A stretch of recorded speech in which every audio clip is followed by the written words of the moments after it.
Good morning. Today is Tuesday, August 15th, and we are back for another Tuesday tip. If you're new here, hello. My name is Pia Miller. I am an attorney in Northern Virginia, have my own firm. The link will be right here. Um, I come every Tuesday. We talk about a little something random, and today's little something random is let's talk about bail hearings, bond hearings, admission to bail, the whole concept.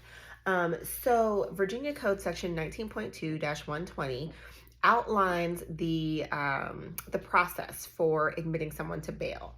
Virginia recently, a couple of years ago, this was maybe 2020, and I'm sure someone will point out whether or not it was 2020 or 2021, but we recently changed the bail statute. We previously had some automatic presumptions against the admission to bail.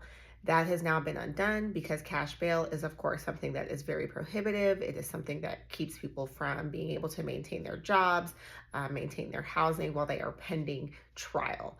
We want people to be able to be at home while they are pending any sort of hearing.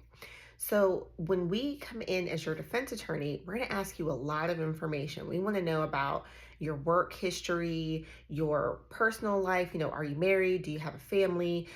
Where is your family located? Are they all here? Are they nearby? Are they supportive of you through this process?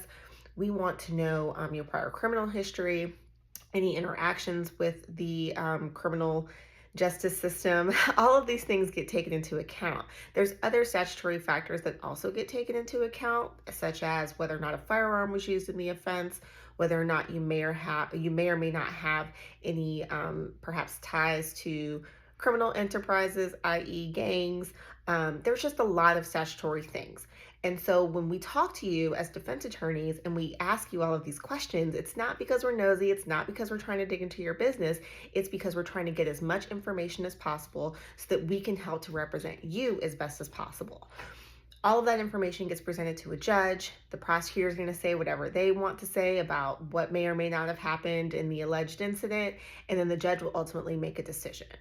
That's a little quick overview of how bail works in Virginia. But as always, if you have questions, reach out. Don't hesitate to ask. Come back next week for our next Tuesday tip. But until then, take care.